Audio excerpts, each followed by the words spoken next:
ఇక మరోవైపు తెలంగాణ సీఎం రేవంత్ రెడ్డి కూడా దావోస్ లో బిజీగా గడుపుతున్నారు. రెండవ రోజు ముఖ్యమంత్రి పర్యటన దావోస్ లో కొనసాగుతోంది. నేడు కీలకమైన ఒప్పందాలను తెలంగాణ ప్రభుత్వం చేసుకోనుంది. ప్రతి ఏడాది జూలైలో హైదరాబాద్ లో world economic forum follow up సదస్సును నిర్వహించాల్సిందిగా ముఖ్యమంత్రి రేవంత్ రెడ్డి ప్రతిపాదించారు. దావోస్ లో జరిగిన జాయిన్ ది రైజ్ అనే కార్యక్రమంలో ఈ ప్రతిపాదనకు గ్లోబల్ బిజినెస్ లీడర్లు, పాలసీ నిర్ణేతలు ఏకాగ్రీవంగా మద్దతు తెలుపనున్నారు. పెట్టుబడుల ఒప్పందాలు, వ్యాపార వాణిజ్య నిర్ణయాలకు 1 సంవత్సరం చాలా ఎక్కువ సమయం అన్నారు సీఎం.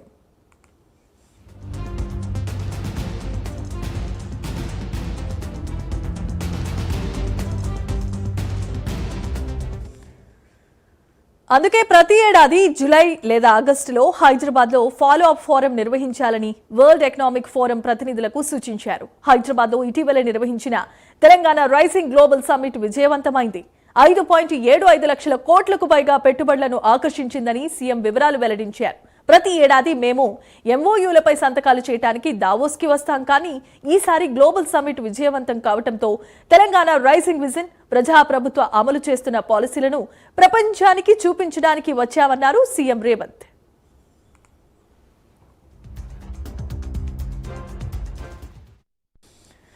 హైదరాబాద్ గ్లోబల్ క్యాపబిలిటీ సెంటర్లకు ప్రధాన కేంద్రంగా మారిందన్న సీఎం, మూసీ నది పునరుజ్జీవనంతో పాటు రివర్ ఫ్రంట్ అభివృద్ధి చేసే నైట్ టైం ఎకనామిక్ పై దృష్టిని సారిస్తామని చెప్పారు. దేశంలోనే 24 గంటలు పనిచేసే తొలి నగరంగా హైదరాబాద్ ను అభివృద్ధి చేస్తామన్నారు.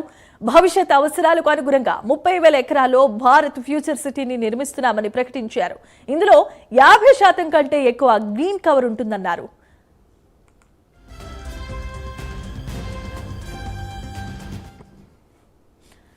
ఇక అదే వేదికపై Telangana AI innovation hub, Telangana next gen life sciences policy 2026-2030ను ఆవిష్కరించారు. మెట్రో రైల్ విస్తరణ, చెరువులు, కుంటలు పునరుజ్జీవనం వంటి గేమ్ చేంజర్ ప్రాజెక్టులను కూడా వివరించారు. కొత్తగా ప్రతిపాదించిన కోర్ ఫ్యూర్ రేమ్ ఆర్థిక వృద్ధి జోన్ల ప్రణాళికలను ప్రస్తావించారు. తెలంగాణకు అపారమైన పెట్టుబడి అవకాశాలు ఉన్నాయని, సాంకేతికత, అనుభవం, నైపుణ్యాల పరంగా గ్లోబల్ కంపెనీల సహకారాన్ని స్వీకరిస్తామని అన్నారు. ప్రముఖ నటుడు చిరంజీవి ఈ కార్యక్రమంలో ప్రత్యేక ఆకర్షణగా నిలిచారు.